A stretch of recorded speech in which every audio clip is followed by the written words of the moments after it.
जय जोहार संगवारी हो। मोर नाम है हरीश कुमार साहू और मैं आप मन ला गणित विषय ला छत्तीसगढ़ी बोली में पढ़ाए के प्रयास करता हूँ।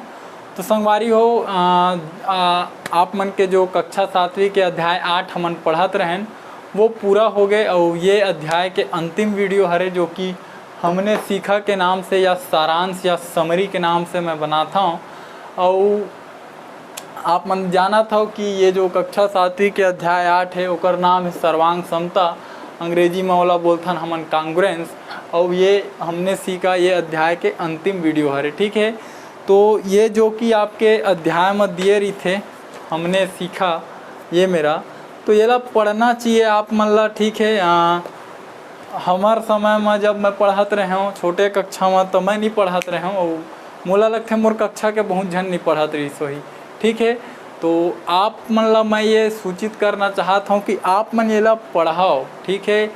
का होई 10 मिनट समय निकाल के पढ़ लो तो ये पाठ के पूरा सारांश रही थे कि मुख्य रूप से आप मन ये अध्याय में का सीखे हो।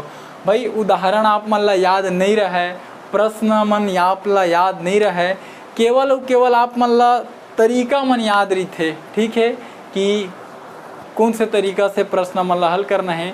तो वो तरीका और कुछ परिभाषा आपके अध्याय में अंतिम में दे रही थे हमने सीखा के रूप में, तो बोला आप मन पढ़ाओ, ठीक है। तो आज के वीडियो हमने सीखा के ऊपर है और ये ला आप मन ला लिखे के ज़रूरत नहीं है, केवल आप मन देख लो का बार आपके पुस्तक में खुद दे हुआ है ना, तो ये आपके लिखे के ज़रूरत नहीं है। तो चलो शुरू करथन। तो जो पहला चीज़ सीखे न अध्याय में ये बोलते हैं नियत लंबाई के 2 रेखाखंड एक दूसरे के, ठीक है। ये मेरे जो नियत शब्द है ना ओकर अर्थ होते बराबर, ठीक है। तो बराबर लंबाई के 2 रेखाखंड एक दूसरे को पूरी तरह से ढक लेते हैं, इसलिए वे सर्वांगसम होते हैं, ठीक है। तो रेखाखंड का होते, कोई बड़े से जो रेखा सरल रेखा होते ओकर छोटे भाग होते, काट के निकाल लेथन बीच ले। आप मन ला जब आकृति में सर्वांग समता पढ़ाए हों तो वो चीज़ ला बहुत ही आप मन ला बारीकी से बताए हो, ठीक है। यदि वीडियो ला देखे हो तो बहुत ज़्यादा आप ला समझ आई, ठीक है। तो रेखाखंड का होते सरल रेखा के कोई भाग होते, तो यदि दूसरे रेखाखंड के लंबाई बराबर हवे तब वो एक दूसरे ला आपस में ढक लेते, ठीक है। वो मन का हो जाते सर्वांगसम हो जाते। ये एक रेखा के बात हुआ थे, ठीक है। जैसे मान लो ये एक रेखा है, एक लंबाई 1 सेंटीमीटर है और ये भी कोई एक रेखा है जेकर लंबाई 1 सेंटीमीटर है। एला एक ऊपर रखुत का होई ढक ली तो का हो जी दोनों रहा एक दूसरे के ऊपर सर्वांगसम हो जी, ठीक है। ये बात हो गए। अब दूसरा का बोलते, ये पहला हो गए। दूसरा समान माप, ठीक है। समान माप और समान आकार की 2 आकृतियां सर्वांगसम होती है, ठीक है। बहुत ही छोटे से कथन के रूप में सर्वांग समता परिभाषित कर दीज कि समान माप और समान आकार की 2 आकृतियां सर्वांगसम होती है। जैसे मेरा ये का पे है पुस्तक के उदाहरण है, ठीक है। पुस्तक के उदाहरण ये प्रकार से है, देखो ये दोनों के लंबाई चौड़ाई आप मन ला बराबर दिखत होई, ठीक है। दो ठो पुस्तक है, ये दोनों के आप मन ला लंबाई चौड़ाई बराबर दिखत होई, ये प्रकार से आप मन देख सकत हो।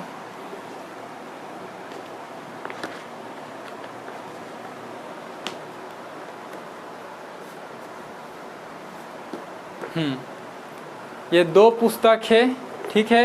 इनका लंबाई चौड़ाई का हवा बराबर है तो का हो गए है समान माप कहीच, ठीक है। लंबाई चौड़ाई बराबर है और समान आकार भी बोला थे। तो आप मन देखा तो कि दोनों चतुर्भुज के आकार में है और ज़्यादा इला डिफाइंड करना चाहता हो कि कौन से चतुर्भुज है तो आयत है, ठीक है।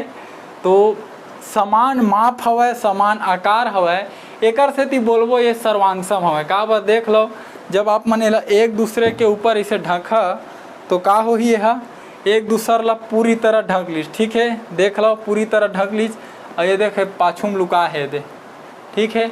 तो ये तरीका से का होते एक दूसरे ला समान माप और समान आकार के आकृति मन एक दूसर ला पूरी तरह ढक लेथे, एकर सेती हमन वो आकृति मन ला सर्वांग बोल देथन। ठीक है। तीसरा का हवय, तीसरा बोलते दो त्रिभुज सर्वांग होते हैं। ठीक है, दो त्रिभुज सर्वांग होते हैं, लेकिन कब? तो देखो, यदि एक त्रिभुज की तीनों संगत भुजाएं, ठीक है, और तीनों संगत ये मेरा दोनों शब्द ही, ठीक है, यदि दोनों त्रिभुज की तीनों संगत भुजाएं और तीनों संगत कोण बराबर हो। ठीक है। तो कहे के अर्थ यह है कि कोई भी दो त्रिभुज कब सर्वांग होते, तो पहला त्रिभुज के तीन कोण और तीन भुजा, दूसरा त्रिभुज के संगत तीन कोण और संगत तीन भुजा आपस में बराबर हो जाए, तब वो त्रिभुज मन भी सर्वांग हो ही। ठीक है। और ये जो संगत शब्द है, ये कर अर्थ आप मन ला समझना बहुत ही जरूरी है। ठीक है। संगत के अर्थ है कि कौन से कोण है कौन से कोण ला ढाका थे, तो वो दोनों कोण संगत हो गए। कौन से भुजा कौन से भुजा ला ढाका थे, तब वो भुजा मन आपस में संगत हो गए। ठीक है। जैसे आप मन ला उदाहरण बर बताऊं, तो ये पुस्तकें ला ले लो। ठीक है। तो पुस्तक के ये जो भाग लिखाए आप मन देखा थे, ये दोनों एक दूसरे के संगत है। काबर ये एक दूसरे ला ऐसे का कर ही ढक ली। ठीक है। तो ये तरीका से जैसे संगत बोलन, तो ये में अच्छा समझ आई। ये अंगूठा के संगत कौन हुई? ये वाला अंगूठा। ये देखो, ये का हो गए, ये है एक दूसरे ला बराबर ढक लीज। अब मैं संगत देखो, ये अंगूठा के संगत कौन? ये अंगूठा। ये उंगली के संगत कौन? ये उंगली। ये उंगली एक दूसरे के संगत, ये उंगली एक दूसरे के संगत, और ये उंगली एक दूसरे के संगत। ठीक है। तो जेन अंगूठा जेन उंगली जेन दूसरा उंगली ला ढके है, वो ओकर संगत है। ठीक। तो समझिए, वही प्रकार से त्रिभुज में जेन कोण कोई दूसरा त्रिभुज के कोण ला ढकथे, तो दोनों कोण ला संगत बोल देथन। या पहला त्रिभुज के जो भुजा दूसरा त्रिभुज के जो दूसरा भुजा ला ढकथे, तो बोला हमन संगत बोल देथन। ठीक है। तो जैसे आप मन ला स्पष्ट बता दें कि एमा के जो उंगली है, एमा के जो उंगली ला ढका थे, वो मन का हो गए संगत। ठीक। तो ये आप मन ला भी पढ़ाए हो, जब आप मन ला आकृति में सर्वांग समता पढ़ाए हो, तो बहुत ही आसानी से, है ना। और ये आप चौथा देखो, तो चौथा का बोला थे, दो सर्वांगसम त्रिभुजों में एक त्रिभुज की तीनों भुजाएं एवं तीनों कोण दूसरे त्रिभुज की संगत तीनों भुजाएं एवं तीनों कोण के तुल्य होते हैं। ठीक है। तो जैसे कि ये पहला कथन में बताए हों, वही ला थोड़ा से आपके सामने प्रस्तुत कर दे घुमा के। मैं आप मला तीसरा में बताएं कि दो त्रिभुज सर्वांगसम होते हैं। कब सर्वांगसम होते हैं?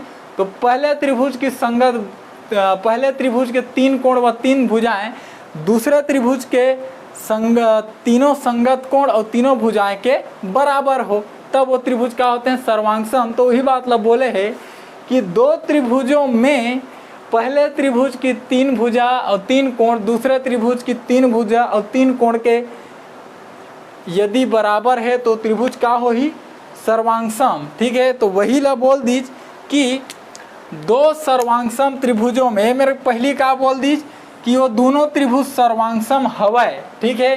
तो जब सर्वांगसम हवय, तो हमारा पता है कि ओकर तीन भुजाएं और तीन कोण कोई दूसरे त्रिभुज के संगत तीन भुजा और संगत तीन कोण के का हो ही तुल्य, के अर्थ है बराबर हो ही।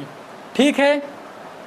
हाँ, अब आगे देखो, पांचवा का बोलते, किसी त्रिभुज की दो भुजाएं, ठीक है, किसी त्रिभुज की दो भुजाएं और उनके बीच का कोण यदि दूसरे त्रिभुज की संगत दो भुजाएं, ठीक है, और उसके बीच का कोण समान हो, तो त्रिभुज सर्वांगसम होते हैं। इस त्रिभुज को भुजा कोण भुजा सर्वांग समता कहते हैं। ठीक है, SAS मतलब साइड एंगल साइड। ठीक है, तो ये नियम के बारे में बहुत ही आप मतलब बारीकी से पढ़ाए हों। ठीक है, आप मन देखे हो वीडियो ला तो बिल्कुल समझ में आए हो ही। ये बस केवल हमन एक रिवीजन करत हन कि अध्याय में का सीखे हन। ठीक है, तो यदि पहला त्रिभुज के दो भुजा और ओकर बीच के कोण और दूसरा त्रिभुज के दो संगत भुजा और ओकर बीच के कोण यदि बराबर हो गए, तब वो त्रिभुज ला हमन बोलथन कि वो त्रिभुज मन सर्वांग सम है। और सर्वांग समता के ये गुण ला भुजा कोण भुजा सर्वांग समता नियम कथन। ठीक है, यही मेरे लिए समझ आ जाते नाम से कि भुजा कोण भुजा सर्वांग समता नियम का होते। तो दोनों त्रिभुज के दो संगत भुजा का हो ही बराबर हो ही और ओकर जो बीच के कोण है वो भी बराबर हो ही, तब बोला हमन बोल देवो भुजा कोण भुजा सर्वांग समता नियम। ठीक है, नाम से ही स्पष्ट हो जाते हैं इकर परिभाषा। तो संगवारी हो ये 5 प्रकार हो गए। आगे और कुछ दे है ओकर बारे में आगे बढ़थन हो। आगे देखाओ, आगे जो 6वां टाइप है वो हाँ केवल ये बताते कि ये भुजा भुजा भुजा सर्वांग समता नियम का होते। ठीक है, वही ला परिभाषित करे है। अंग्रेजी में SSS बोलथन साइड साइड साइड।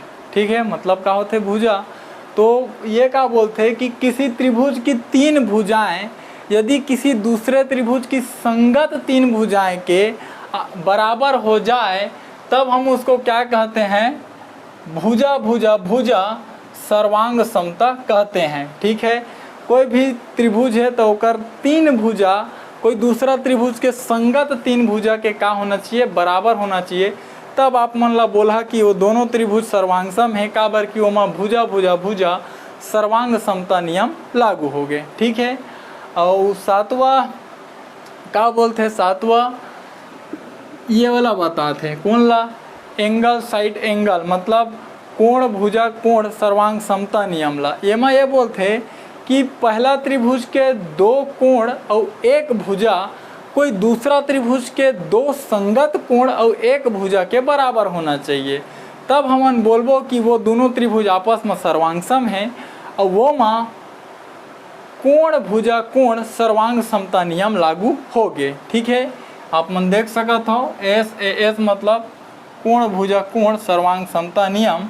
ये नियम के बारे में ये अध्याय में आप मतलब विस्तार से पढ़ाए गए है।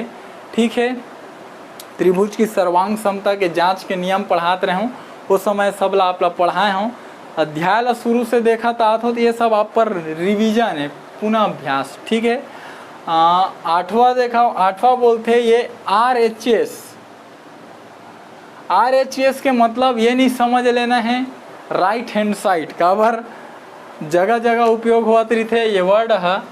तो RHS के जो मतलब हवा ये प्रकार से आप मन समझा, राइट एंगल हाइपोटेन्यूस साइड। ठीक, ये मेरे के R और ये मेरे के H और ये मेरे के S। ठीक है, राइट एंगल मतलब समकोण, हाइपोटेन्यूस ला बोलते हैं कर्ण और साइड के मतलब हो गए भुजा। ठीक, तो यही बात ला बोले है कि ये ला हमन RHS नियम भी बोलथन। एक अर्थ होते समकोण कर्ण भुजा नियम। ये मेरे देखाओ समकोण कर्ण भुजा नियम। तो ये हा केवल और केवल समकोण त्रिभुज मन के ऊपर लागू होते। तो ये कुछ ये प्रकार से है कि यदि कोई पहला समकोण त्रिभुज है तो वोकर कर्ण भुजा और साथ ही एक भुजा कोई दूसरा समकोण त्रिभुज के कर्ण भुजा और एक भुजा के बराबर हो गए, तब हमन बोलबो कि वो त्रिभुज मन आपस में सर्वांग सम हवय। और साथ ही ओमा RHS यानी कि राइट एंगल हाइपोटेन्यूस साइड यानी कि समकोण कर्ण भुजा सर्वांग समता नियम लागू हो गए। एकर सेती वो दोनों त्रिभुज सर्वांग सम हवय। ये सब नियम के बारे में विस्तार से आप लोग बताए हों। अध्याय शुरू से देखा तात हुआ तो समझ में आत हो ही और अच्छा से बताए हों पूरा चित्र बना बना के। ये केवल आपके रिवीजन करत हूँ, एक बार याद दिलाता हूँ। अध्याय खत्म हुआ हो गए है ना। तो अतका कन चीज़ हमन मुख्य रूप से पढ़ें संगवारी हूँ। उम्मीद करता हूँ जो आप मतलब ये अध्याय में पढ़ाए समझाए मैं प्रयास करें आपके समझ में आए हैं। यदि आए हैं तो वीडियो लाइक जरूर कर दहा और साथ ही सब्सक्राइब कर रहू चैनल ला, ताकि आपके ज़रूरत के वीडियो आप ला आगे मिलत रहे। और कोशिश करहूँ ये वीडियो ला आप मन हमारे छत्तीसगढ़ के गरीब और ज़रूरतमंद लड़का तक पहुँचा पा। हो सकत है आपके घर परिवार रिश्तेदार पारा पड़ोस में कोई भी ऐसे लड़का होई जैन गरीब होई, जेकर आर्थिक स्थिति खराब है, जो कोई प्राइवेट स्कूल में नहीं पढ़ सके, कोई ट्यूशन क्लास नहीं जा सके, तो वो लड़का तक मोर वीडियो जावे और वो लड़का शिक्षा ला निःशुल्क रूप से ग्रहण कर सके। तो ठीक है संगवारी हो, हमार भाषा हमार पहचान। जय जवान जय किसान, राम राम जय जोहार, जय छत्तीसगढ़।